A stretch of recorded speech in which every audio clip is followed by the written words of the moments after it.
எங்களை அதிகமாக நேசிக்கிற எங்கள் அன்பின் பரலோக தகப்பனே,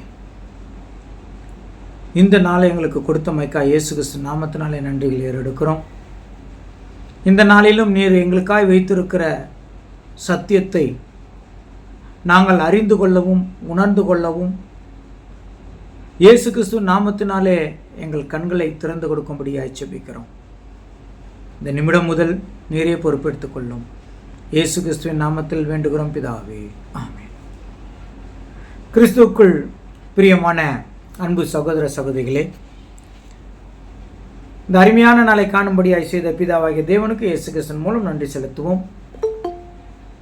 இந்த நாளிலும் நாம் பார்க்க இருக்கிற வேத பகுதி கிறிஸ்துவின் ஆயத்த பணி தொடங்கிவிட்டது என்ற தலைப்பின் கீழே நாம் கடந்த நாட்களில் தியானித்து வருகிறோம்.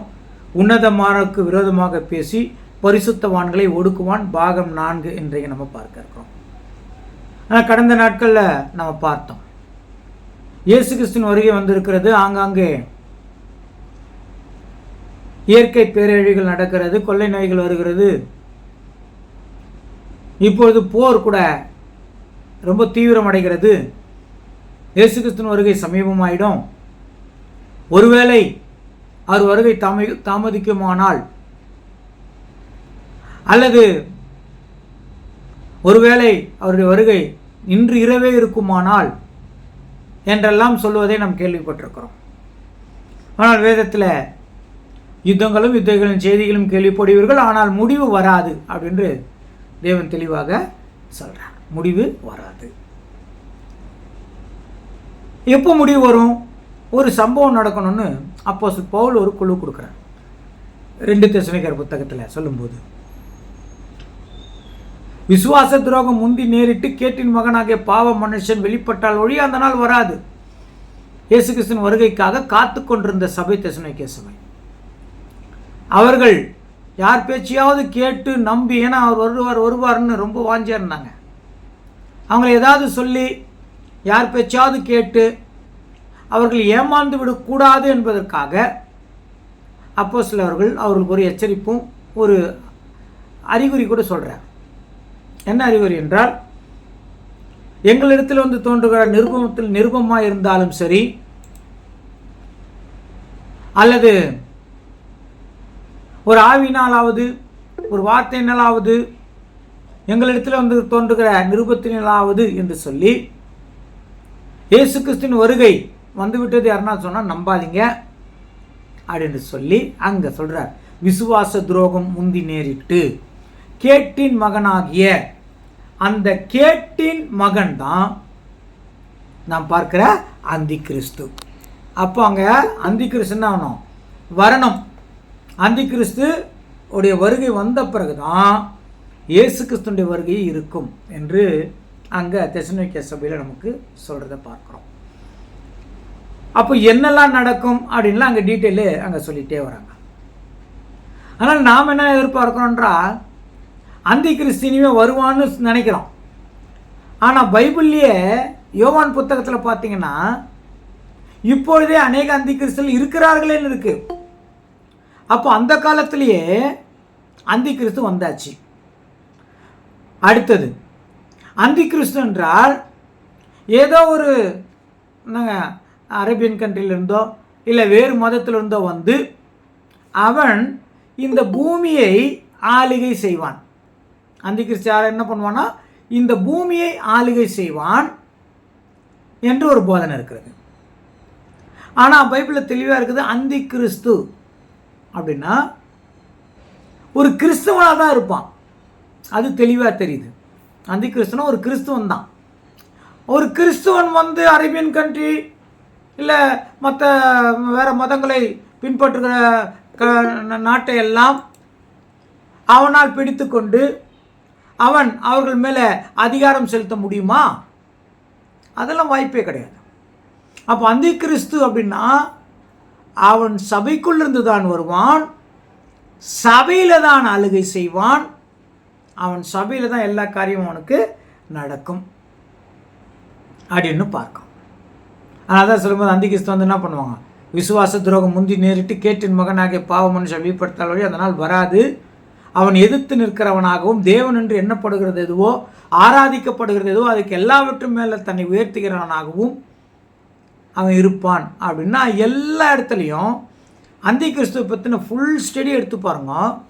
அது எல்லாமே உலகத்தாரையும் உலகத்து மக்களையும் அல்லது உலகத்து அரசாங்கத்தையும் தன் கண்ட்ரோலில் வச்சுக்கிற மாதிரி இல்லை, அவர்களை கண்ட்ரோல் பண்ணுற மாதிரி இல்லை. அந்தி கிறிஸ்துவனுடைய முழு நோக்கமே கிறிஸ்துவர்களுக்கு விரோதமாய் நடப்பதற்காக உருவாகிற ஒரு அமைப்பு. அது கிறிஸ்தவராகத்தான் இருக்கும். அதை நம்ம நல்லா புரிஞ்சுக்கணும். அது கிறிஸ்தவர்களாகத்தான் இருக்கும். அந்த அமைப்பே கிறிஸ்துவ அமைப்பு தான். அதனுடைய நோக்கமே கிறிஸ்துவர்களை ஒடுக்கிறது தான். ஏன், எதுக்கு அப்படின்னா உலகத்தின் முடிவை பற்றி நமக்கு தானியேல் புஸ்தகத்தில் சொல்லப்பட்டிருக்கிறது. அங்கே ஒரு சிலையை பற்றி சொல்லப்பட்டிருக்கிறது. அந்த உலக பிரகாரமான ராஜ்யத்தை பற்றி சொல்லப்பட்டிருக்கிறது. அந்த உலக பிரகாரமான ராஜ்யம் விழுந்து விடும் அப்படின்னு அங்கே தானியேல் புஸ்தகத்தில் நம்ம பார்த்தோம். மனுஷ கல்லினால் பேத்திருக்கப்படாத கல் அந்த சிலையை மோதி உடைத்து அது பவுடர் பண்ணி அது காற்று வந்து அடிச்சுட்டு போயிடும். அப்புறம் சிலை இருந்த இடமே தெரியாதுன்னா உலக ராஜ்யம் இருக்காது. அப்போ அந்த உலக ராஜ்யம் இல்லாத காலத்தில் இந்த கல்லோ வென்றால் வளரும். இப்போ நம்ம பார்த்தோம், இப்போ உலகத்தில் ராஜாக்கள் இல்லை, தலைவர்களாக இருக்கிறவர்களே வெட்டு வேணும் சொன்ன மாதிரி தலைவர்கள் இல்லை, தனி மெஜாரிட்டியில் யாரும் வரலை. இதெல்லாம் பார்க்கும்போது கல் வளர ஆரம்பித்து விட்டது. கல் என்றால் ராஜ்யம். அது வளர்ந்து பெரிய பர்வதமாகன்றாங்க. மலைன்னா ராஜ்யம் இப்போ வளர ஆரம்பித்து விட்டது. ஆனால் இன்னும் சில தீர்க்க தரிசனங்கள் நிறைவேறணும். நல்லா கவனிங்க, இன்னும் சில தீர்க்க தரிசனங்கள் நிறைவேறணும். அது என்னன்னா, இந்த உலகத்தில் சொல்லிட்டாங்க சபைக்குள்ள சில காரியங்கள் நடக்கணும். அது மட்டும்தான் இப்போ நம்ம மெயினாக பார்க்குறோம். சபைக்குள்ள நடக்கிற காரியங்கள் அதே தானியேல் புஸ்தகம் 7ஆம் அதிகாரத்தில் 24வது வசனத்தில் 10 ராஜ்யங்கள், அது 10 கொம்பு, ஒரு மிருகம் வருது. தானியேல் 7ஆம் அதிகாரம் 24வது வசனம் எடுத்து வச்சிங்க. ஒரு மிருகம் ஒன்று வருது.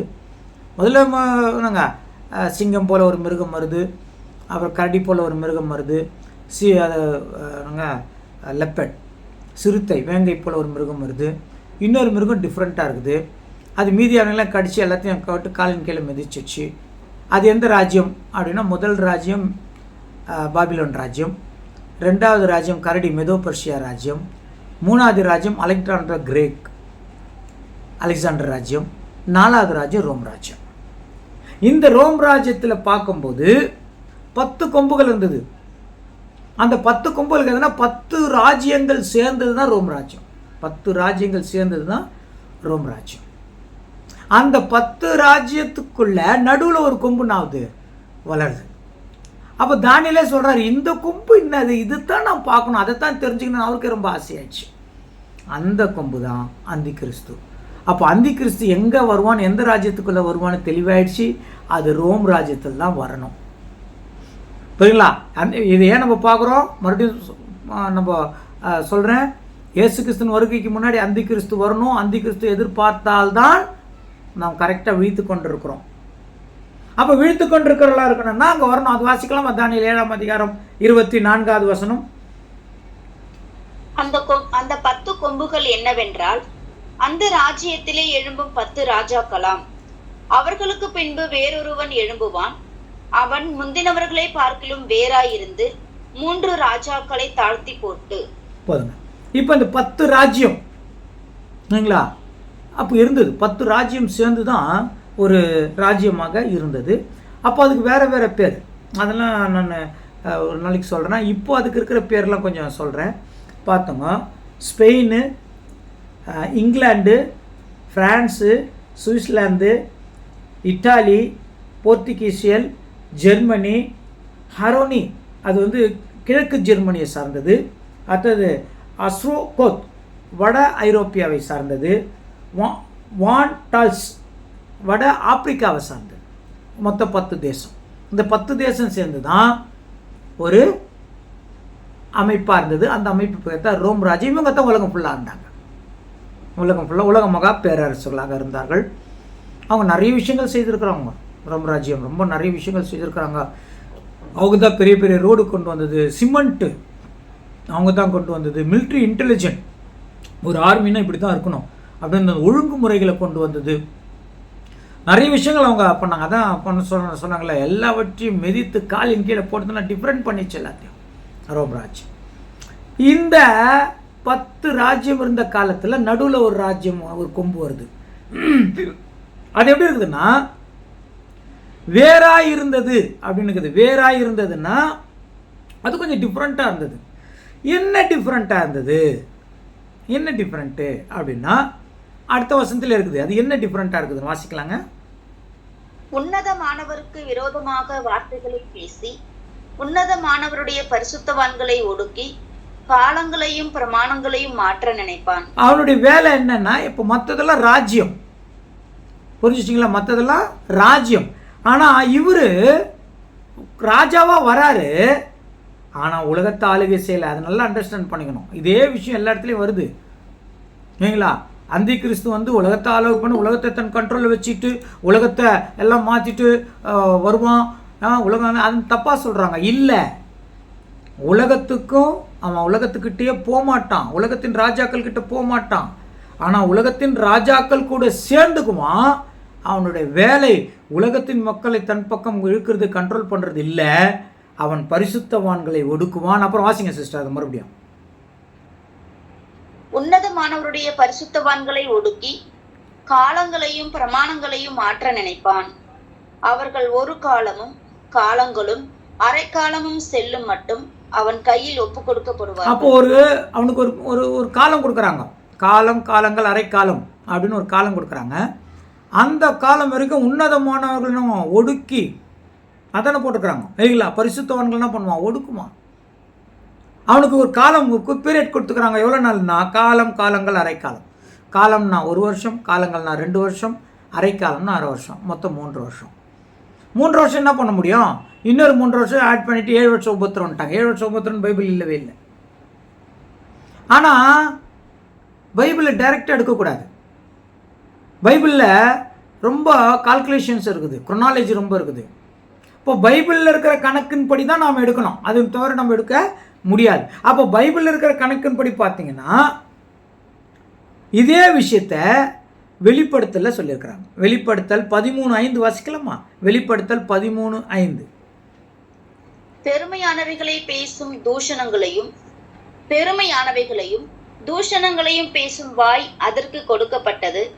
அல்லாமலும் 42 மாதம் யுத்தம் பண்ண அதற்கு அதிகாரம் கொடுக்கப்பட்டது. என்னங்க, எந்த வசனம் சிஸ்டர் வாசிங்க?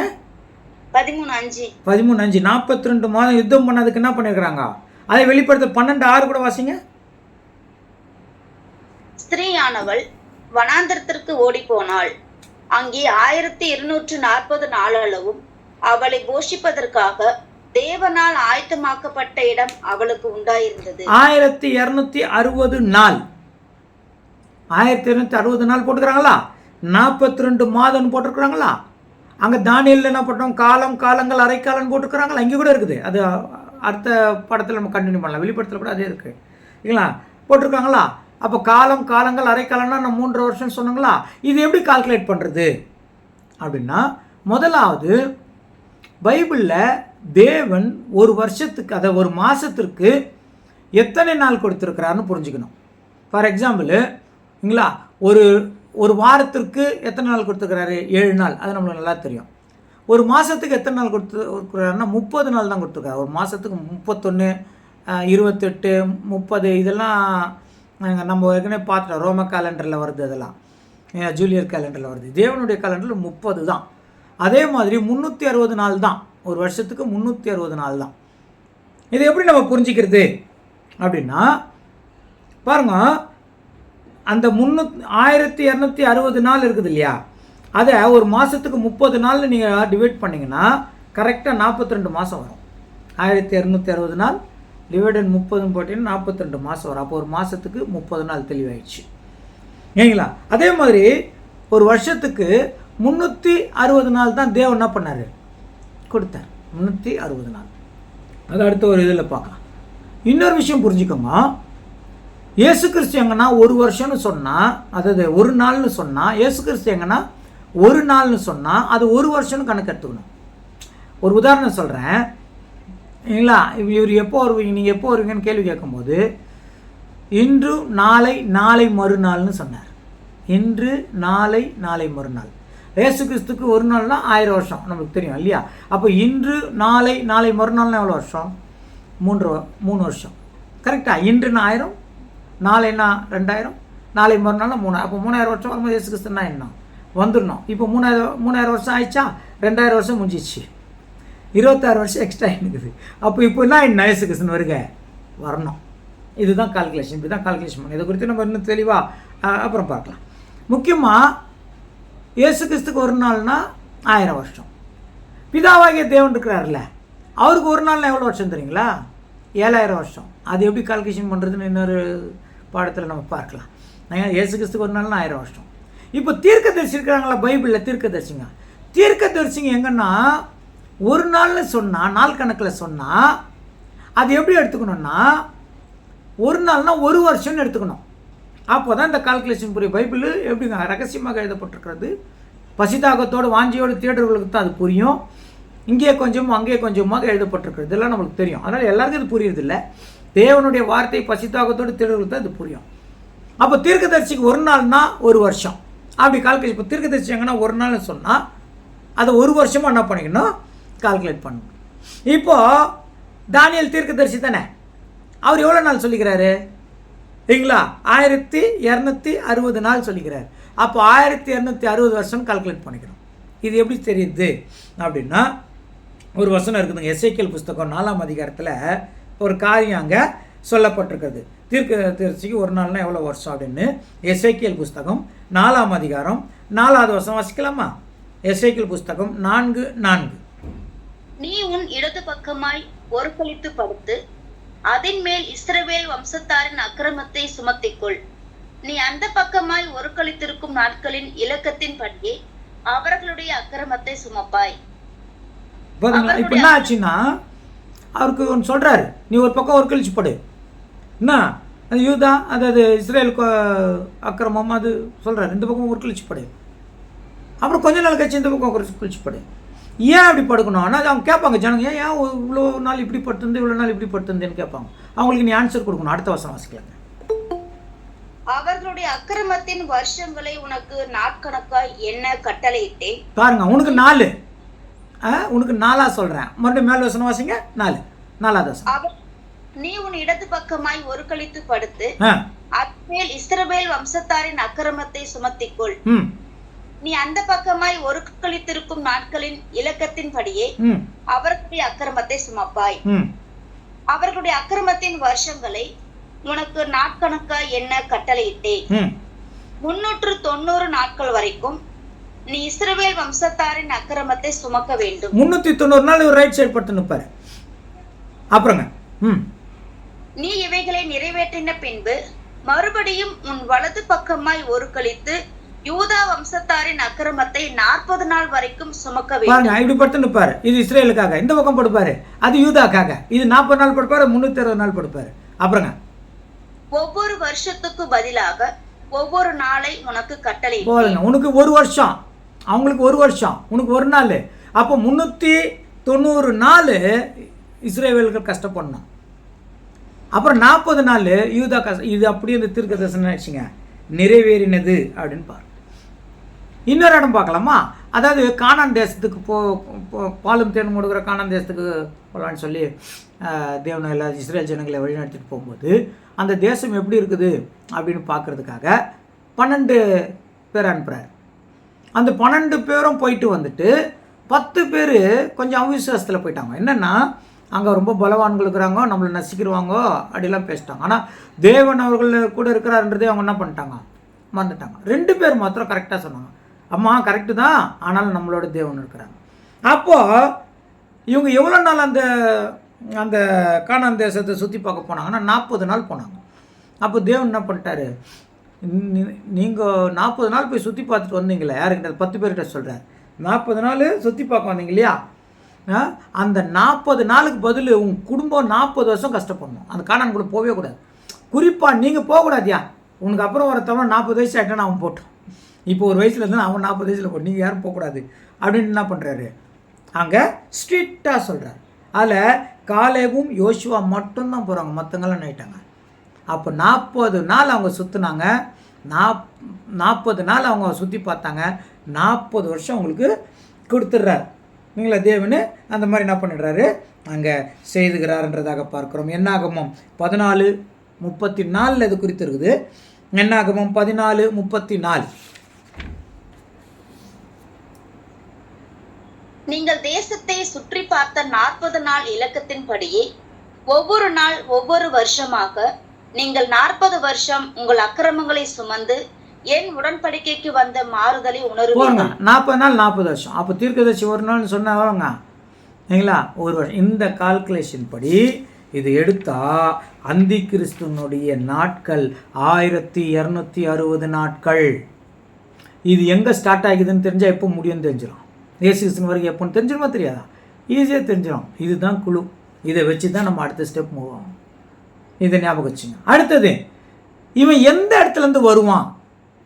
அந்தி கிறிஸ்து. ஆனால் நம்ம நினச்சிக்கிற மாதிரி அரேபியன் கண்ட்ரிலேருந்து வருவான், வேறு மதத்தில், அதெல்லாம் கிடையாது. தெளிவாக சொல்லிட்டாங்க, ரோம் ராஜ்யத்திலேருந்து வருவான். பைபிளில் தெளிவாக சொல்லிட்டாங்க, இவன் எங்கேருந்து வருவான்? ரோம் ராஜ்யத்திலேருந்து வருவான்.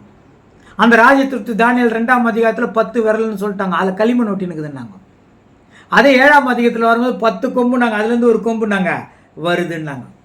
இந்த சிறிய கொம்பினுடைய வேலையை கவனிக்கணும். இவன் யார் அப்படின்னா அந்த சின்ன கொம்பு வரும். இவன் வேலை என்ன அப்படின்னா, இவனுடைய வேலை பரிசுத்தவான்களை ஒடுக்குறது. அதை பார்த்துட்டோமா? அப்போது இவன் ஒரு சபையினுடைய அமைப்பு. தனிப்பட்ட ஆள் இல்லை, ஒரு சபையினுடைய அமைப்பு. அது எந்த சபைன்னா நம்முடைய தாய் சபைக்கு பொருந்ததுங்க. பாருங்க, உண்மையான பரிசுத்தவான்களை ஒடுக்கி எவ்வளோ ஒடுக்குனாங்கன்னா, சத்தியத்துக்காக இருந்தவங்கள 5 கோடி ஜனங்களை கொண்டு இருக்கிறாங்க. நான் தேவனுக்காகத்தான் இருப்பேன், பைபிள் படித்தான் நடப்பேன், சத்தியத்துக்காக வாழ்வேன்னு சொன்னவங்கள 5 கோடி ஜனங்களை என்ன பண்ணிக்கிறாங்க, கொண்டு இருக்கிறாங்க. தன்னைத்தான் என்ன பண்ணுவாங்க, உயர்த்தி கொள்வான். தன்னை ரொம்ப உயர்த்திக்கிட்டாங்க. அப்போ வரலாற்றின்படியே ரொம்ப உயர்த்திக்கிட்டாங்க. அதெல்லாம் இன்னொரு நாளைக்கு நம்ம பார்க்கலாம். ஆனால் சபையில் பார்த்தீங்கன்னா ரொம்ப டைட்டில்ஸ் வந்துச்சு. ரொம்ப டைட்டில்ஸ். பிரதர் அப்படின்றது போய் பாஸ்டர்னு வந்துடுச்சு. அப்புறம் ரெவரண்ட்னு வந்துச்சு. ரெவரண்ட்னா என்ன தெரியுங்களா? சங்கீதம் 111:9 இருக்கு பாருங்க. சங்கீதம் 111:9.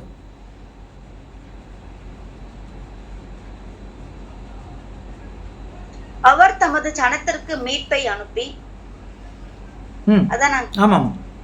அவர் தமது ஜனத்திற்கு மீட்பை அனுப்பி தமது உடன்படிக்கையை நித்திய உடன்படிக்கையாக கட்டளையிட்டார். அவருடைய நாமம் பரிசுத்தமும் பயங்கரமுமானது. இந்த பரிசுத்தம் ஹோலி அண்ட் ரெவரண்ட் இஸ் நேம்னு இருக்கும். Holy and reverend. அப்போ ரெவரண்ட் அப்படின்னா பயங்கரமானன்னு அர்த்தம். அப்போ ரெவரண்ட் ஐயா வந்துட்டார்னா பயங்கரமான ஐயா வந்துட்டார்னு அர்த்தம். அப்போ ஒரு காலத்தில் என்ன ஆச்சுன்னா, பாஸ்டரை விட நாங்கள் உயர்ந்தவர்கள், நாங்கள் ரெவரண்ட். அப்போ அதுக்கு ஒரு பாஸ்டருக்கு ஒரு அமௌண்ட் வாங்க ஆரம்பித்தோம். இப்போ பாஸ்டர் இப்போ என்ன ஆயிடுச்சு தெரியுங்களா? பாஸ்டர்னா மேய்ப்பன் தானே. பாஸ்டர்னா மேய்ப்பர் இல்லைங்களா? இப்போ போதகர் கிடையாது. பாஸ்டர்னா மேய்ப்பர்னு தான் வருது, போதகர்னு வராது. மாஸ்டர்னா தான் போதகர்னு வரும். பாஸ்டர்னா மேய்ப்பர். அப்போ மேய்ப்பர் அப்படின்னா, மேய்ப்பர்னா ஆடு இருக்கணும். ஆடு எல்லாமே நிறைய பேர் பாஸ்டர்னு போட ஆரம்பிச்சிட்டாங்க. ஆடு இல்லை, வேற ஒருத்தர் ஆடெல்லாம் இவங்க ஆடுன்றாங்க. இப்படி ஆயிடுச்சு. அப்புறம் ரெவரண்ட் வந்துச்சு. நாங்களும் ரெவரண்ட் என்ன ரெவரண்ட் பயங்கரமான, என்ன பயங்கரமான அந்த டைட்டில் வாங்கிக்கிச்சுக்குப்பா, அது உனக்கு உதவும். எவ்வளோ உதவும் அப்படின்னா எங்களா அதுக்கு ஒரு அமௌண்ட்டு போடுறது ஆயிடுச்சு. அதுக்கப்புறம் ரெவரண்ட் போய் பிஷப் வந்துடுச்சு. பிஷப் எல்லாம் பிஷப் ரெவரண்டில் ரைட் ரெவரண்ட் லெஃப்ட் ரெவரண்ட் எல்லாம் போயிட்டு இல்லைங்களா பிஷப் வந்துடுச்சு. அப்புறம் பிஷப்பும் போயிட்டு டாக்டர் வந்துடுச்சு. டாக்டர்னு வந்துச்சு. டாக்டரும் போயிட்டு இப்போ இடத்துங்களை வந்துக்குது, அப்போஸ்தலர் வந்துருக்குது. டைட்டில்னா ஆயிடுச்சுங்க. இந்த டைட்டில் இருந்தால் அவங்க ரொம்ப மெஜாரிட்டி, ரொம்ப பெரிய ஆள். தேவனுக்கு ஊழியம் செய்யணும்னா இதில் என்னங்க பெரிய ஆள் வேண்டிக்குது? சபைக்குள்ளே யாரோ ஒருத்தரை காட்டினேன், உங்கள் சபை பாஸ்டர் இருக்கிறார் இவர். ஏன் மற்ற விஷயங்களுக்கு எல்லாரும் போய் எல்லாமே செய்ய முடியாது. அவர் செய்வார், அவர் எல்லா வேலையும் செய்வார். சபையில் இருக்கிற எல்லா வேலையும் என்ன பண்ணுவார், அவர் செய்கிறவராக இருப்பார். அதை காட்டுறதுக்கு தானே தவிர தன்னை உயர்த்திக்கிறதுக்கு இல்லை. அதை வச்சுட்டு நான் இப்படி இருக்கிறேன், அதனால் எனக்கு மரியாதை, எனக்கு என்ன ஆகணும், எல்லாம் எனக்கு செஞ்சு ஆகணும், என்ன பண்ண முடியாது, சொல்ல முடியாது. ஆனால் வந்துடுச்சு. கொஞ்சம் கொஞ்சமாக சபைக்குள்ள என்ன ஆயிடுச்சு தெரியுங்களா? அந்த மேட்டுமை வர ஆயிடுச்சு. மனத்தாழ்மை தானே வேணும். இயேசு கிறிஸ்து மனத்தாழ்மை தான், நான் என்னை நீங்கள் போதகர் என்று சொல்லுகிறவர்களே நானே உங்கள் கால்களை கழுவினது உண்டானால்னு கேட்குறாரு. சரிங்களா? அங்கே என்ன ஆயிடுச்சுங்க? ரொம்ப மனத்தாழ்மை ஆயிடுச்சு. ஆனால் இன்றைக்கி என்ன ஆயிடுச்சு தெரியுங்களா? வெள்ளை சட்டை போட்டாலே மேற்றுமை வந்துருச்சுங்க, பெருமை வந்துருச்சு. சரிங்களா? அந்த பெருமை வரணுன்றதுக்காக ஐயோ நம்மளை பார்த்து 4 பேர் கையெடுக்கணும், மரியாதை கொடுக்கணும், அதை பண்ணணும், இதை பண்ணணும், மரியாதை நமக்குள்ளேருந்து என்ன பண்ணணும் வரணும், அது போயிடுச்சு. அது நிறைய ஆயிடுச்சு. வந்து எல்லாம் white and white colour, white colour ரொம்ப இம்பார்ட்டண்ட் ஆயிடுச்சு. அது இம்பார்ட்டன்ட். அது ட்ரெஸ்ஸு போகிறத பற்றி ஒரு பிரச்சனையும் இல்லை, யார் எந்த ட்ரெஸ்ஸை போடுறாங்கன்னு பார்க்கறதில்ல. ஆனால் அதுக்கு முக்கியத்துவம்ன்ட்டு வரும்போது தேவனுடைய வார்த்தை அங்கே என்ன ஆயிடுச்சு? டவுன் ஆயிடுச்சு. நம்ம எல்லோரும் சகோதரர்கள்ன்றது என்ன ஆயிடுச்சு? போயிடுச்சு. அதுக்கடுத்தது என்ன ஆயிடுச்சுன்னா, இந்த டைட்டில்ஸ் எல்லாம் கொடுக்கறதுனால இந்த டைட்டில்ஸ் எல்லாம் ஏற்றுக்கொண்டவர்கள் அல்லது பெற்றுக்கொண்டவர்கள் முக்கியமாக சத்தியத்தில் காம்ப்ரமைஸ் ஆக ஆரம்பிச்சிட்டாங்க. அவங்க ஒவ்வொரு சத்தியத்தில் ஸ்ட்ராங்காக இருந்தாங்க. இந்த டைட்டிலு, இந்த அசோசியேஷன், அது இதுன்னு வந்த உடனே இல்லையா, நம்மளாம் ஒன்று, நம்மளாம் ஒரு மாதிரியா இல்லைன்னு தன்னை சத்தியத்திற்காக இருக்கிறவர்கள்ன்றதை காட்டுறதை விட உங்கால் தான் நானுன்னு காட்ட ஆரம்பிச்சிட்டாங்க. இப்போ நம்ம சத்தியத்தில் வந்தால் நம்ம கண்கள் திறக்கப்பட்டுச்சு இல்லையா? அப்போ சத்தியத்தில் இல்லாதவர்கள் கண்களையும் திறந்து தானே வைக்கணும். ஆனால் அவங்கால் தான் நானுன்னு சொல்லும்போது என்ன பண்ணுறோம்? அவங்க கண் இன்னும் நல்லா மூடிக்கின்னு நம்ம கூட சத்தியத்தில் கண்ணை மூடிக்கிறோம். இப்போ வந்துடுச்சா தன்னைத்தான் உயர்த்துக்கிறது சபைகளே வந்து இப்போவே இருக்குதே. அப்போ என்ன அர்த்தங்க? இப்போ நம்ம அந்திகிறிஸ்து காலத்தில் இருக்கிறோம். அந்த 1860 வருஷ காலத்தில் நம்ம கூட போயிட்டுருக்குறோம். ஆனால் நம்ம மீதி காலத்தில் இருக்கிறோம். அதை எப்படி நம்ம பார்க்கலாம் பாருங்க. பைபிளில் ஆத்துமா சாகாது அப்படின்னு ஒரு வசனம் கூட இல்லை. ஆத்துமா சாகும்னு இருக்குது. இயேசு கிறிஸ்துவின் ஆத்துமா மரணத்துக்கு எதுவாய் துக்கம் கொண்டிருக்கிறதுன்னு இருக்குது. ஆனால் ஸ்லோவாக இந்த அந்தி கிறிஸ்து வந்து என்ன பண்ணிட்டாங்கன்னா, சபைக்குள்ள ஆத்துமா சாகாதுன்னு போதனை வந்துடுச்சு. அப்போ ஆத்துமா சாகாதுன்னா எப்படி சாகாது அப்படின்னா, யாருன்னா ஒரு ஊழியக்காரர் இறந்துட்டா அவர்களை புனிதர்கள் ஆக்கிடலான்னு போதனை வந்துடுச்சு. அவர்களை புனிதர்கள் ஆக்கி சயின்ஸ் சொல்கிறாங்களே, புனிதர்கள் ஆக்கிட்டா நீங்கள் இப்போ இயேசு கிறிஸ்துவின் மூலமாக பிதா கிட்ட ஜபிக்கிறீங்க இல்லையா, அது தேவையில்லை, இவர் மூலமாக கூட ஜபிக்கலாம் அப்படின்னு வந்து அவர்களுக்கெல்லாம் ஆலயம் வர ஆரம்பிச்சிச்சு. ஆலயம் கட்ட ஆரம்பிச்சிட்டாங்க. அப்போ ஆலயம் கட்டின உடனே அவர்களுக்கு ஒரு விழா எடுத்தாங்க. அந்த விழா தான் நவம்பர் 2 கல்லறை திருநாள் வந்தது. அது கொஞ்சம் கொஞ்சமாக என்ன ஆயிடுச்சுன்னா, மற்ற புற மதத்தில் வந்து மரித்தவர்கள் பேயா இருக்கிறாங்கன்ற போதனை இருந்துச்சா. இப்போ இங்கே மரித்தவர்கள் புனிதர்களாக இருக்கிறாங்கன்னு வந்துச்சா. இப்போ இங்கே கூட கெட்ட உலகம் மரித்தவர்கள் பேயா இருக்கிறாங்கன்ற போதனை என்ன ஆயிடுச்சு. ஸ்லோவாக வந்து பேய் ஓட்டுற பாஸ்டர் அதிகமாயிட்டாங்க. புரிஞ்சுங்களா? சாத்தானே ஏதேன் தோட்டத்தில் என்ன பண்ணான்? நீ சாகிறதில்லை என்ற ஒரு பொய்யை சொன்னான். நீங்கள் தேவரில் போய் சாவதில்லைன்னு பொய்யை சொன்னானே, தேவன் சாகவே சாவாயினார். இவன் சாகிறதில்லைன்னு பொய்யை சொன்னானே, அந்த பொய்யை நிரூபிக்கிறதுக்காக மரித்தோர் வேஷத்தை போட்டு வந்து டோட்டலாக என்ன பண்ணுறான்? எல்லாரையும் ஏமாத்துறான். பேய் இல்லை, மரித்தவர்கள் வர முடியாது இல்லைங்களா? அவர்களுக்கு சூரியனுக்கு கீழே செய்யப்படுவது ஒன்றிலும் அவர்களுக்கு ஒரு பங்கும் கிடையாது. மரித்தவர்கள் வரவே முடியாதுன்னா ஆத்துமா சாகாதுன்ற போதனை என்ன ஆயிடுச்சு? சபைக்குள்ளே வந்துடுச்சு. அப்போ ஆத்மா சாகாது, நல்ல ஆத்மா கெட்ட ஆத்மா, நல்ல ஆத்மாலாம் புனிதராயிடுறாங்க, கெட்ட ஆத்மா என்ன பண்ணுறாங்க? நரகத்துக்கு போய் விடுவார்கள். நரகம்னா என்ன அப்படின்னா, அங்கே எண்ணெய் சட்டி இருக்கும், அங்கே போட்டு வறுத்துட்டே இருப்பாங்க, தார் காசி காதில் ஊற்றுவாங்க, கட்டிங் பிள்ளைல நாக்க பிடுங்குவாங்க, கண்ணை கம்பி சூடு பண்ணி கண்ணில் சொருவாங்க. கொடுமைப்படுத்துகிற இடம்னு மாறிடுச்சு. அந்த கொடுமைப்படுத்துகிற இடத்துக்கு யார் மேனேஜரு? சாத்தான் தான் மேனேஜரு. அப்போ கெட்டது செய்ய தூண்டுறவன் சாத்தான் தான். அந்த கெட்டதுக்கு அவனுக்கு யாரெல்லாம் அடிமையாயிட்டாங்களோ அவங்களை கொடுமைப்படுத்துறது அவனேவா? அதுக்கு எஜமானர் யார், ஓனர் யார் அப்படின்னா தேவன் ஆயிடுச்சு. அப்போ தேவன் அன்புள்ளவர்னு இருக்குதே, அவருடைய கோபம் ஒரு நிமிடம்னு இருக்குதே, அதெல்லாம் என்ன ஆச்சு அப்படின்னா, அதுதான் உன்னதமானவருக்கு விரோதமான வார்த்தைகள் வந்துச்சு. அவர் இந்த பரிசுத்தமானவர், அவர் உன்னதர், அவர் உண்மையுள்ளவர், அவர் அன்புள்ளவர்னா அவரை ஹிட்லரோட மோசமாக காட்டுறது இந்த நரக சப்ஜெக்டில் ஆயிடுச்சுங்க. காட்டிட்டாங்க. நரகன் ஒன்று இப்போ இல்லை. அப்படியே நாங்கள் ஒரு நரகம் கெஹனான்னு ஒரு அடையாளத்தை வச்சு பேசுகிறாங்க. அது அடையாளமாக சொல்லப்படுகிற வார்த்தை. அங்கே என்ன பண்ணுறாங்கனாக்கா, பாவம் செய்தவர்கள் மனம் திரும்பாமல் இருக்கிறவர்களை 1000 வருஷம் முடிவில் அவர்களுக்கு ஒரு 1000 வருஷம் வாய்ப்பு கொடுத்து, அந்த முடிவில் அவர்கள் மனம் திரும்பாமல் இருந்தால் அவர்களை 2வது மரணத்தில் நாசம் செய்கிறார், இல்லாமல் செய்கிறார். அவ்வளோதான். அவன் விலாசத்தை உற்று நோக்கினால் அவள் இல்லை, எவ்வளோதான். அவனை வச்சுட்டு கொடுமைப்பட்டுருது, நித்திய காலம் எண்ணெய் சட்டியில் போட்டு வறுத்துனேங்கிறதுனால அவருக்கு என்னங்க சந்தோஷம்? அவ்வளோதான், ஃபினிஷ். ஆனால் போதனை மாறிடுச்சா? இதெல்லாம் ஒரு நாள் 2 நாள் வந்ததா? கிட்டத்தட்ட 1000 வருஷத்துக்கு மேலே, அதாவது சொல்ல 1260 வருஷம் அவனுக்கு காலம் கொடுத்து எவ்வளோ கொலாப்ஸ் பண்ண முடியுமா சபையில்? அவ்வளோ கொலாப்ஸ் ஆயிடுச்சு. இன்னைக்கு சத்தியத்துக்காக இருக்கிற சபையை தேட வேண்டிய கட்டாயத்துக்குள்ள என்ன ஆயிடுச்சுங்க? உலகம் போயிட்டு இருக்குது. சத்தியவான்கள் தேடுறாங்க அந்த சபை எதுன்னு, ரொம்ப மன உளைச்சலுக்குள்ள ஆளாகிறாங்க. ஞானஸ்தானம் எடுத்துங்க, ஞானஸ்தான விஷயத்தில் ஏங்களா இன்றைக்கு கொடுக்குற ஞானஸ்தானம் என்ன ஞானஸ்தானம்? பாவம் மன்னிப்புக்கென்று ஞானஸ்தானம். இப்போ இயேசுவின் பாவத்தை மன்னிங்கன்னா பாவம் மன்னிச்சிடறாரு இல்லையா? அப்புறம் எதுக்கு ஞானஸ்தானம்? யோவான் எதுக்கு ஞானஸ்தானம் கொடுத்தாரு? பாவத்திலிருந்து மனம் திரும்பினவங்களுக்கு அடையாளமாக ஞானஸ்தானம் கொடுத்தாரு. இயேசு கிறிஸ்து அவர்கிட்ட ஏன் போய் ஞானஸ்தானம் எடுத்தாரு? அவர்கிட்ட ஏன் ஞானஸ்தானம் எடுக்கிறன்ற விஷயமே யோவானுக்கு தெரியல. அவரை பயப்படுறாரு. உன் பாதரட்சிகளை கட்டுறதுக்கு கூட எனக்கு நல்ல அருகதை இல்லையன்றாரு, அந்த வார கட்டுறதுக்கு கூட. அப்போ அவரு என்ன நினைச்சாரு? அவரு ஞானஸ்தானம் நான் உங்ககிட்ட ஏன் எடுக்கணும், நீ என்கிட்ட வந்து எடுக்கிறீன்னு அவர் பேசுறாரு யோவானஸ்தானம்.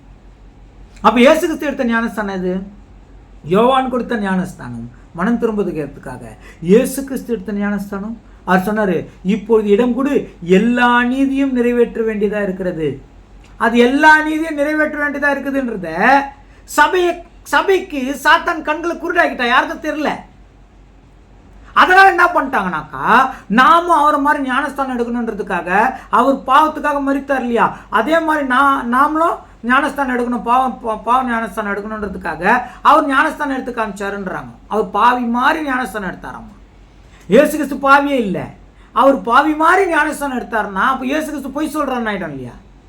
சாத்தான் எப்படி அவர் ஒரு பரிசுத்தரை எப்படி மாற்றி வச்சிருக்கிறான் பாருங்க, தவறான போதனைகளை கொடுத்து அப்படியே டோட்டலாக சேஞ்ச் பண்ணிட்டான்.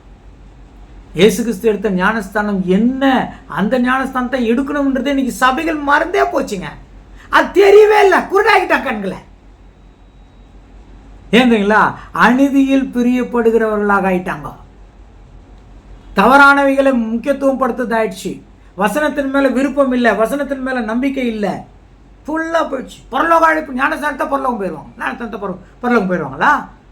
அது பரலோகம் போகிறதுக்கு ஒரு வழி, அவ்வளோதான். அதுக்கு என்னென்ன செய்யணும்? தன்னைத்தான் வெறுத்து தன் சிலையை எடுத்து என்னை பின்பற்றதான் எனக்கு பாத்திரர் அல்ல. நீங்களா அப்போ இயேசு கிறிஸ்துவை பின்பற்றணும், அவருக்கு சீடராகணும்.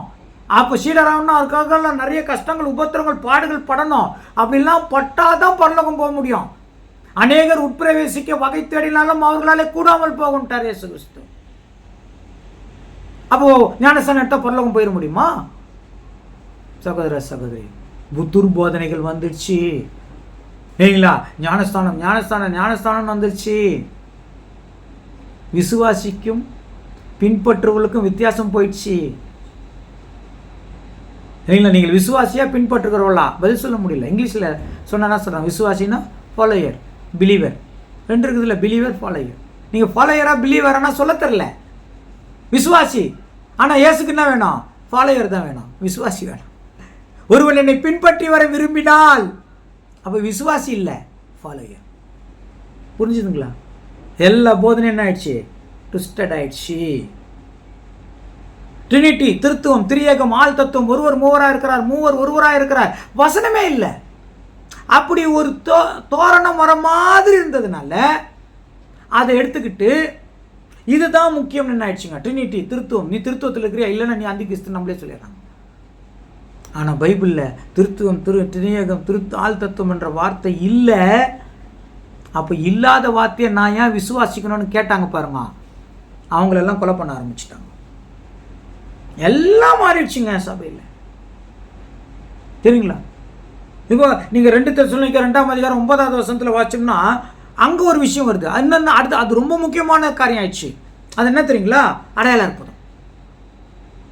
என்ன அடையாள அற்புதம்? கடைசி காலத்தில் அடையாள அற்புதம் மூலமாக சபையை கொண்டு வந்து சேர்ப்பேன்னு ஒரு வசனமும் இல்லை. ஆனால் இன்றைக்கு சபையை சேர்க்கிறோன்ற சொல்லி இதுதான் முக்கியத்துவம் ஆயிடுச்சு. ஆனால் இதுக்கு பைபிளில் கொடுக்குற வசனத்தை பார்த்தா நம்மளுக்கு பகீர்னு இருக்குது. அதுக்குள்ளே நம்ம எப்படி போகிறதுனே தோணுது. அந்த விசுவாசத்துக்குள்ளே எப்படி காலங்களையும் பிரமாணங்களையும் மாற்றுறது மட்டும் இல்லை, விசுவாச துரோகமே என்ன ஆயிடுச்சுங்க? ஆயிடுச்சு. உன்னதமானவர் அருமையான வார்த்தைகளை சொல்லியிருந்தா அதுக்கு விரோதமா நாம் பயப்படுற மாதிரி ஆயிட்டு.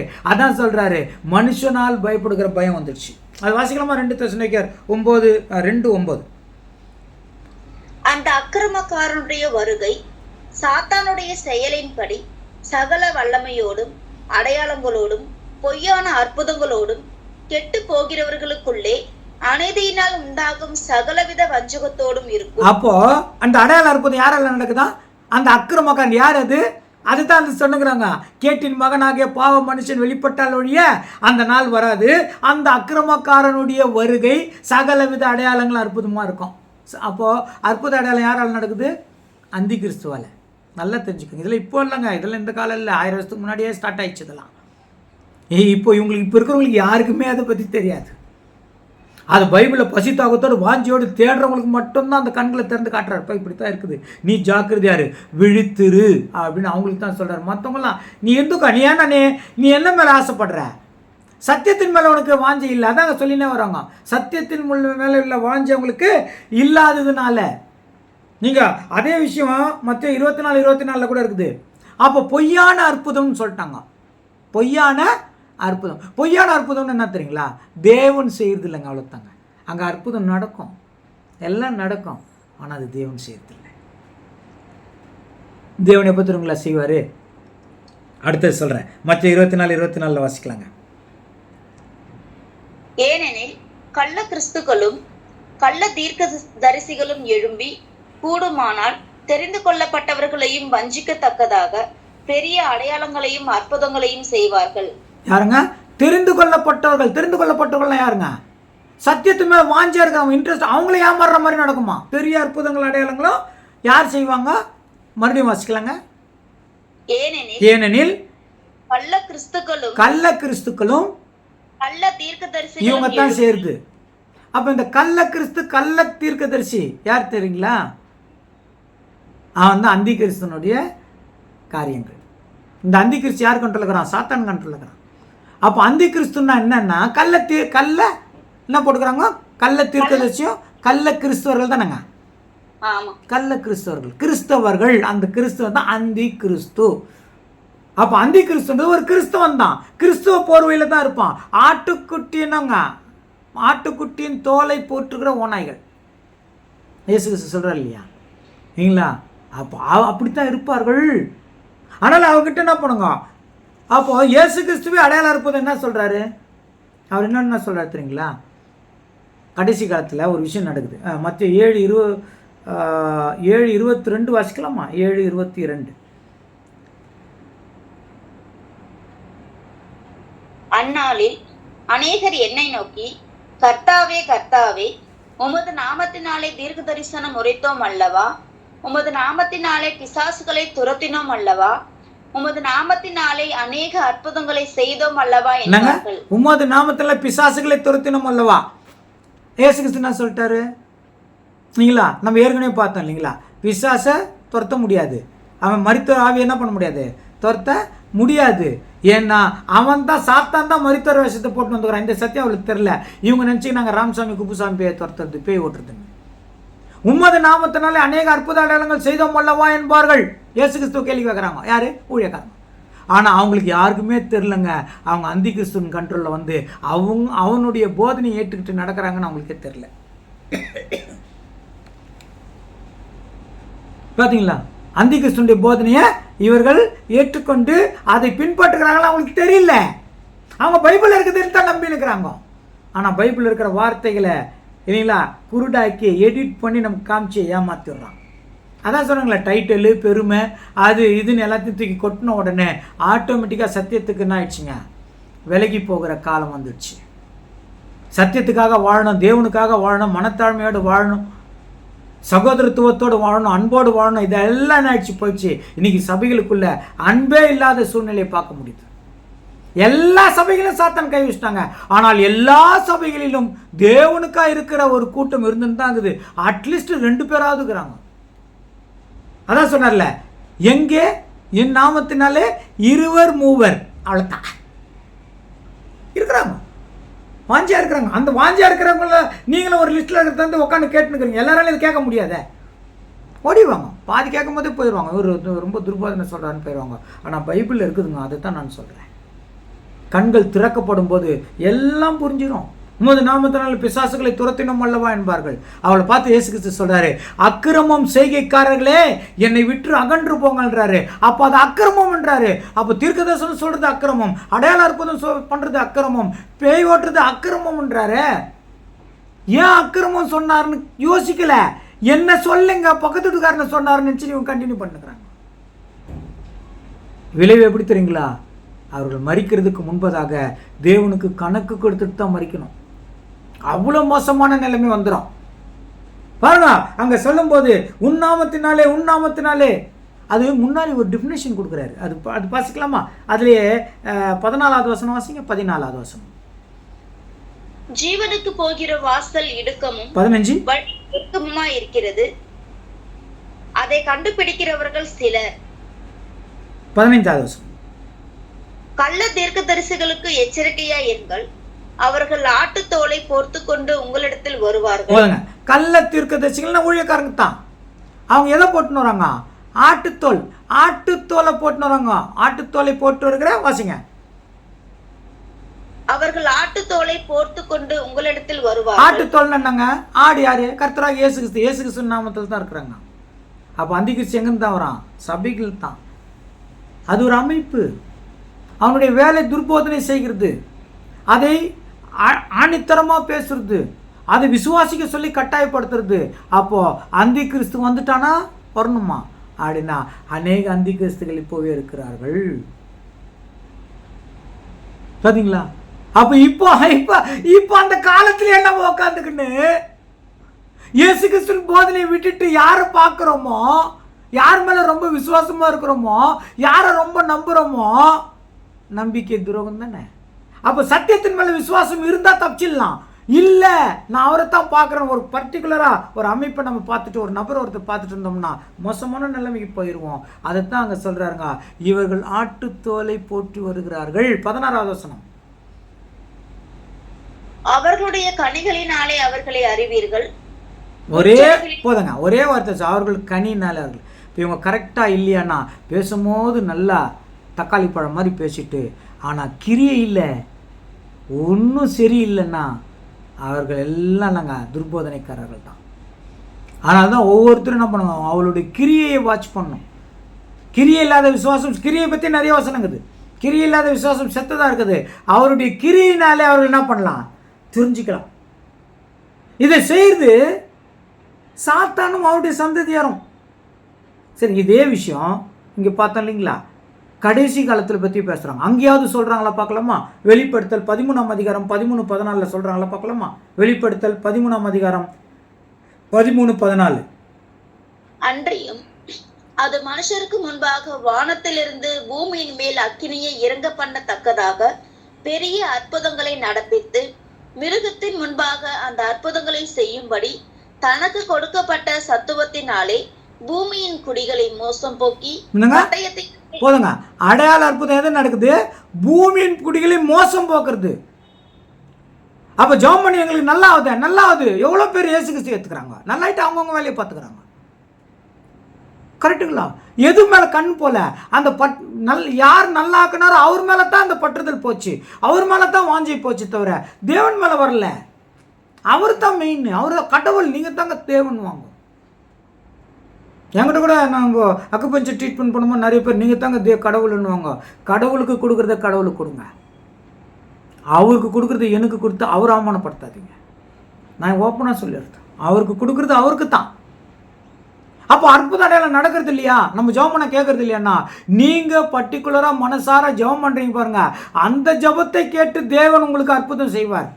ஆனால் நான் வா எல்லாரும் என்கிட்ட வாங்க, நான் ஜெபம் பண்ணால் உங்களுக்கு அற்புதம் நடக்குதுன்னு எங்கே சொல்லப்படுகிறதோ, எங்கே வால் போஸ்ட் ஒட்டப்படுகிறதோ அங்கே அந்தி கிறிஸ்துவினுடைய கிரியை தான் இருக்கும். அது இப்போ தடுக்க கூட ஆரம்பிச்சிருக்கிறாங்க. அதெல்லாம் தெரியுமா? அதில் வருகிற காலங்களை நம்ம பார்க்கலாம். அப்போ இது எப்படி கண்டுபிடிக்கிறது அப்படின்னா, அதே மத்தேயு புஸ்தகம் போங்களேன். மத்தேயு புஸ்தகத்தை எடுங்களேன், 7ஆம் அதிகாரம். ஏற்கனவே வாசிச்சோம் இல்லைங்களா? மத்தேயு 7ஆம் அதிகாரம் அங்கே பார்த்தா தெரியும். மத்திய 7:21 பாருங்க. இன்றைக்கு நவீன கிறிஸ்துவம் இருக்குதே, இந்த நவீன கிறிஸ்துவர்களுக்கு நாம் சாத்தான் கூட இருக்கிற விஷயமே தெரியாதுனால இயேசு கிறிஸ்துவே கேள்வி கேட்குறாங்க, உன் நாமத்தினாலே செய்தோம் அல்லவா, உன் நாமத்தினாலே செய்தோம் அல்லவா. இயேசு கிறிஸ்துக்கு என்ன ஆயிடுச்சுங்க? அதான் நான் வரும்போது விசுவாசத்தை காண்பேன். 21வது வசனம் வாசிக்கலாம். மத்திய 7:21.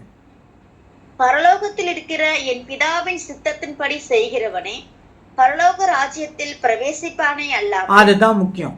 அப்போ தேவனுடைய சித்தம் படிக்கணும், வசனம் கேட்கணும்.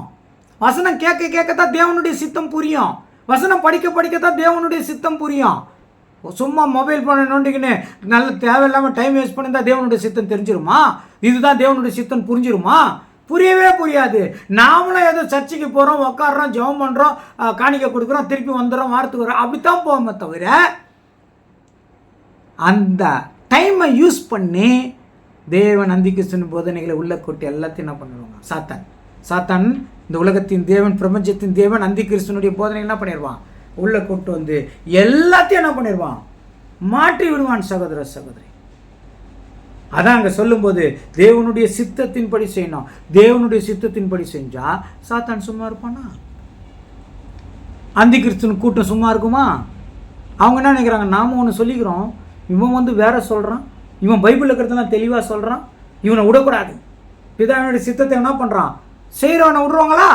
விடக்கூடாது. அப்போ என்ன பண்ணுவாங்க? ஆட்டோமேட்டிக்காக ஒடுக்குவாங்க. எப்படி ஒடுக்குனாங்க தெரியுங்களா? 5 கோடி ஜனங்களை கொண்டு இருக்கிறாங்க. என்ன காரணத்துக்கு தெரியுமா?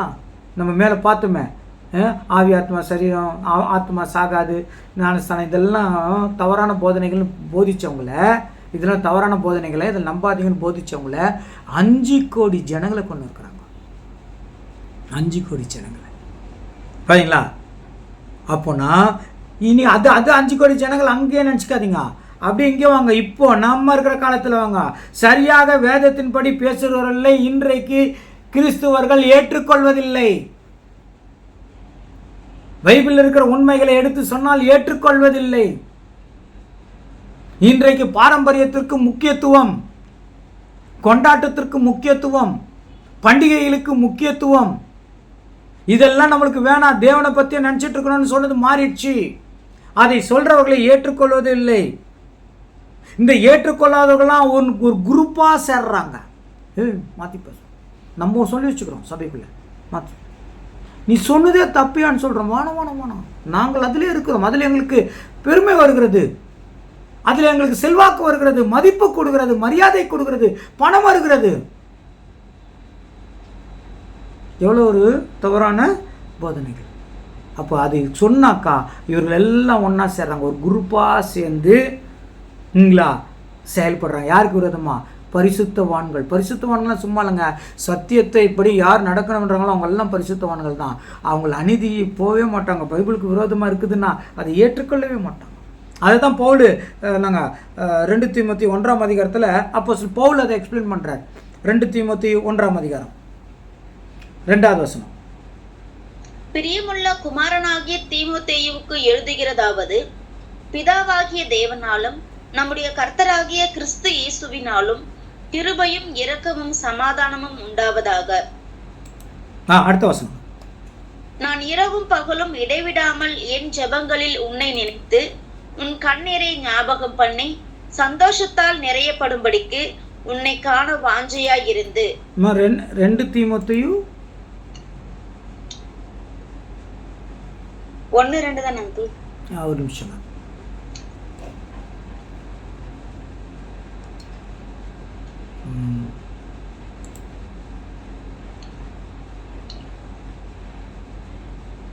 ஆரோக்கியமான உபதேசத்தை பொறுக்க மனதில்லாமல் வரும் பாருங்க.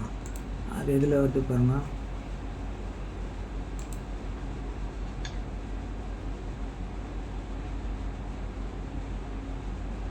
ஓகே, 2 தீமோத்தேயு 4ஆம் அதிகாரம் 2வது வசனம். 2 தீமோத்தேயு 4:2. சமயம் வாய்த்தாலும் வாய்க்காவிட்டாலும் ஜாக்கிரதையாய் திருவசனத்தை பிரசங்கம் பண்ணு. அது மேல வசனம் 1லேருந்து வாசிக்கலாம். இப்போ நான் தேவனுக்கு முன்பாகவும் உயிரோடு இருக்கிறவர்களையும் மரித்தவர்களையும் நியாயம் தீர்க்க போகிற கர்த்தராகிய இயேசு கிறிஸ்துவுக்கு முன்பாகவும் அவருடைய பிரசன்னமாகுதலையும் அவருடைய ராஜ்யத்தையும் சாட்சியாக வைத்து கட்டளை இடுகிறதாவது. சாட்சியா சொல்றது என்ன அப்படின்னா அப்படின்னா அர்த்தங்க, கடைசி காலத்தை பத்தி பேசிட்டு வராங்க. அடுத்த வசனங்க. சமயம் வாய்த்தாலும் வாய்க்காவிட்டாலும் ஜாக்கிரதையாய் திருவசனத்தை பிரசங்கம் பண்ணு. ஜாக்கிரதையா என்ன பண்ணுங்க, திருவசனத்தை பிரசங்கம் பண்ணு.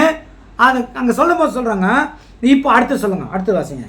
எல்லா நீடிய சாந்தத்தோடும் உபதேசத்தோடும் கண்டனம் பண்ணி, உபதேசத்தோடும் கண்டனம் பண்ணி கடிந்து கொண்டு என்ன பண்ண. இது கடைசி காலம் ஆயிடுச்சு. இப்போ கடைசி காலத்தில் இருக்கிறோம். வேதத்தை புரட்டுபவர்களை ஏற்க முடியாது. வேதத்தின் வார்த்தைகளை மாற்றி பேசுறவர்களை ஒத்துக்க கூடாது. அதை விசுவாசிக்கவும் கூடாது. ஏன்னா இது கடைசி காலத்துக்கு வந்துட்டோம். அங்கே எச்சரிப்பு கூட சொல்றாங்க. இப்போ ஏற்றுக்கொள்ளாதவர்களை வெறுப்பதற்காக சொன்னால பரிசுத்தவான்களை ஒடுக்கிறவான்னுவாங்க. அந்த ஒடுக்கிற கூட்டம் ஒரு கூட்டம் உருவாயிட்டு இருக்குது. அந்த கூட்டம் என்ன பண்ணுங்க, இவர் பரிசுத்த சத்தியத்தை போதிக்கிறாரு, சத்தியத்தை சொல்றாங்க, இது துர்போதனைன்னுறாங்க.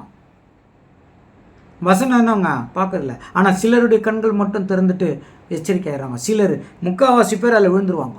இப்போயே விழுந்தாச்சு. அதுதான் இப்போ நம்ம காலத்தில் இருக்கணும். அந்தி கிறிஸ்துவ காலத்தில் தான் நாம் இருக்கிறோம்.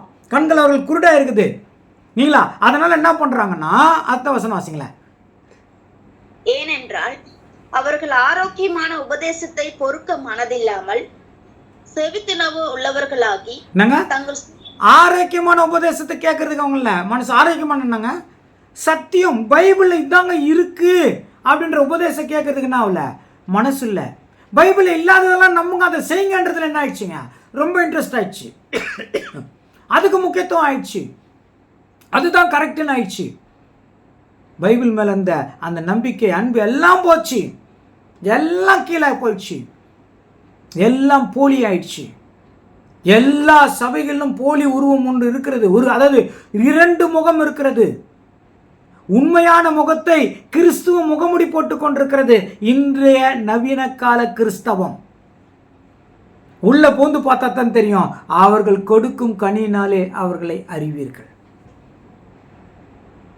தேவன் சொன்ன வார்த்தைக்கு விரோதமா இருக்குதே அப்படின்னு கூட யோசிக்கிறது இல்லை. பரவாயில்ல, அது இருந்தா எனக்கு லாபம். தன் சுயநலத்திற்காக கிறிஸ்தவராக இருக்கிற காரியங்கள் அதிகமாகிடுச்சு இப்போ சபைக்குள்ள.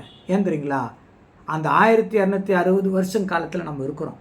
அந்தி கிறிஸ்துவனுடைய காரியம் ஆயிடுச்சு, வளர்ந்துட்டு இருக்குது. இப்போ அந்தி கிறிஸ்து வந்துட்டா இயேசு கிறிஸ்து வந்துருவாரா? இன்னும் சில சம்பவங்கள் நடக்கணும், அப்போ தான் இயேசு கிறிஸ்து வருவார். இப்போ அந்தி கிறிஸ்துவனுடைய காரியங்கள் நடக்குது, இன்னும் மகிமைக்கு வரல. மகிமைக்கு வரணும். அது எப்போ வருவாங்க, அதெல்லாம் இருக்குதே. அடுத்த வசனம் வாசிங்களா, அதுல அது முடிச்சிடலாம். சத்தியத்துக்கு செவியை விலக்கி கட்டுக்கதைகளுக்கு சாய்ந்து போகும் வந்துச்சுங்களா. சத்தியத்துல இல்ல, கட்டுக்கதைகள் நீங்களா. அதாவது ஒவ்வொரு போதனைகளும் இல்லை, நீ நகை போடாத, நீ பொட்டு வைக்காத, நீ பூ வைக்காத, நீ மெட்டி போடாத, நீ தாலி போடாத, நீ கலர் புடவை கட்டாத, இதெல்லாம் முக்கியத்துவம் ஆயிடுச்சு. ஆனால் இதுக்கும் தேவனுக்கு ஏதாவது சம்பந்தங்குதா? தேவன் உள்ளத்தை பார்க்குறாரா, வெளி தோற்றத்தை பார்க்குறாரா? அந்த சத்தியமே புரியல பாருங்க. இல்லை எங்கள் சபையில் அப்படித்தான், தேவன் சபையில் எப்படி அதான் இருக்கணுன்றது புரியல. இதெல்லாம் பார்க்கறது இல்லை தேவன். நீ எதை விடணுன்றாரு, நீ பொய் சொல்கிறத விடு, புறம் கூடுறத விடு, இதெல்லாம் விடு, எதெல்லாம் விடுனாரோ அதெல்லாம் பிடிச்சிக்கோ, எதெல்லாம் வேணாமோ அதெல்லாம் விடுன்ற இன்னைக்கு சபைகள் ஆயிடுச்சுங்க. போதிக்கிறது வந்துடுச்சு. அதுக்குன்னு ஒரு கூட்டம் சேர்ந்துக்கினாங்க. அவங்க சேர்ந்துக்கிட்டு இவங்களெல்லாம் பண்ணக்கூடாது, வளர விடக்கூடாதுப்போ. வேற சத்தியத்துக்கு வளர விடாமல் பண்ண முடியுமா? சரிங்களா, கொஞ்சம் ஒடுக்கப்படுவார்கள். ஆனால் சத்தியம் எப்போனாலும் வெளியே வந்துடும். சத்தியம் மறைக்கப்படுறதில்ல, மறைந்திருக்கும், திருப்பி வந்துடும். சுத்தமாக அழிக்க முடியாது சத்தியத்தை. நீங்கள் அது புரியணும். அதே வசனத்தில் இருக்கு, அதை பற்றிலாம். ஓகே, அடுத்த வசனங்க, 6வது வசனம். 5. நீயோ எல்லாவற்றிலும் மன தெளி உள்ளவனாயிரு, தீங்கு அனுபவி, சுவிசேஷனுடைய வேலையை செய், உன் ஊழியத்தை நிறைவேற்று. இப்ப பாருங்க, சத்தியத்திற்கு செவி கொடுக்காதவங்க வந்துருவாங்க.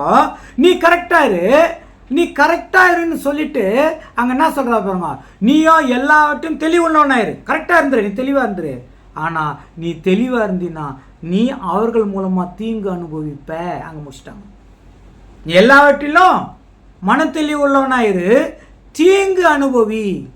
அப்ப தெளிவா இருந்தா என்னத்தான் வரும்? தேவனுக்கு சத்தியத்தின்படி நடக்கிறவங்களுக்கு தாங்க உபத்திரவம், கஷ்டம், பாடுகள் எல்லாமே. சில நேரங்கள் ரொம்ப வருத்தமாக இருக்கும், நம்மளுக்கு இன்னும் கொஞ்சம் கூட நிம்மதியே இல்லைன்ட்டு இல்லைங்களா? அடுத்த வசனம் வாசிங்க, 6வது வசனம். ஏனென்றால் நான் இப்பொழுதே பானபலியாக வார்க்கப்பட்டு போகிறேன், நான் தேகத்தை விட்டு பிரியும் காலம் வந்தது. பாத்தீங்களா? நான் தேசத்தை விட்டு பிரியும் காலம் வந்துச்சு. அதனால அவ்வளோ ஸ்ட்ராங்கா பேச ஆரம்பிச்சிட்டார். நான் சாக்க போறேன்னாங்க பேச ஆரம்பிச்சிட்டார். அதனால சொல்றாரு அடுத்த வசனத்துல, நல்ல போராட்டத்தை போராடினேன், ஓட்டத்தை முடித்தேன், விசுவாசத்தை காத்து கொண்டேன், இது முதல் நீதியின் கிரீடம் எனக்காக வைத்து பண்ண ஃபைனல் ஸ்டேஜ் எல்லாத்தையும் வச்சிட்டார். நீ கேட்டா கேளு, கேட்கா கட்டிப்போ. அப்போஸ்தலர் பவுல் அவர்கள் ஃபைனலாக வரும்போது எல்லாத்தையும் என்ன பண்ணிட்டாருங்க சொல்லிட்டார். காம்ப்ரமைஸே ஆகலை, அவ்வளோத்தாங்க, இது கடைசி காலம். இப்போ நாம் கூட என்ன பண்ணக்கூடாது, காம்ப்ரமைஸ் ஆகக்கூடாது. இப்போ இதே அந்தி கிறிஸ்து இதை மட்டும் பார்த்தா போதுமா? இன்னும் தெளிவாக இருக்குது. எங்கே தெரியுங்களா? வெளிப்படுத்தல் 13ஆம் அதிகாரத்துலையும் 17ஆம் அதிகாரத்திலும் தெளிவாக இருக்குது. அங்கே தான் அந்தி கிறிஸ்துவனுடைய வளர்ச்சி எவ்வளோ மேலே போவான். அவ்வளோ மேலே போன உடனே தேவன் அவனை நாசம் செய்வார். அந்த நாசம் செய்கிறதுக்கு தான் இயேசு கிறிஸ்துவின் வருகை வருது. இப்போ அங்கே பார்த்தோம்னா அவன் இப்போ கொஞ்சம் பார்த்துக்கிறோம், அங்கே வெளிப்படுத்தல போய் இன்னும் நிறைய பார்க்கலாம். அவன் மகிமைக்கு வரணும். இப்போ இது வரைக்கும் நடந்ததை பார்க்குறோம், இனி நடக்க போகிறத பார்க்கலாம். எப்படி நடக்க போகுதுன்னு பார்க்கலாம் இல்லைங்களா? அப்போ அவனுடைய முடிவை பார்க்கலாம். இதுதான் அடையாளங்க இயேசு கிறிஸ்து வர்றதுக்கு. இது புரியணும். அப்போ இன்னைக்கு சத்தியத்துக்காக இருக்கிறது ரொம்ப ரொம்ப ரொம்ப டவுன் ஆயிடுச்சு. சத்தியத்துக்காக வாழ்கிறது ரொம்ப ரொம்ப ஆயிடுச்சுங்க, டவுன் ஆயிடுச்சு. ஏன் தெரியுங்களா? அந்தி கிறிஸ்துவனுடைய காலத்தில் நம்ம வந்துட்டோம். சத்தியத்துக்காக இருக்கிறவர்களை சுற்றிலும் அந்தி கிறிஸ்து இருக்கிறதுனால நமக்கு இப்போ அந்தி கிறிஸ்துவின் காலத்தில் இருக்கிறோன்னு தெளிவாக தெரியுது. அந்தி கிறிஸ்துனா இனிமேல் வருவான்னு இல்லை, ஆல்ரெடி வந்துட்டான். அவன் சபையில் தாங்கிறான். அது ஒரு அமைப்பு, அது ஒரு நபர் அல்ல, அது ஒரு அமைப்பு. அந்த அமைப்புக்குள்ளே தான் இப்போ நம்ம இருக்கிறோன்னு புரிஞ்சுக்கணும். அந்த அமைப்பு தான் இப்போ எல்லா வேலையும் பண்ணிட்டு இருக்குதுன்னு புரிஞ்சுக்கணும். அது வேற எங்கேயோ வருமான பக்கத்தில் இருக்கிறத பார்க்க முடியாது சகோதர சகோதரி.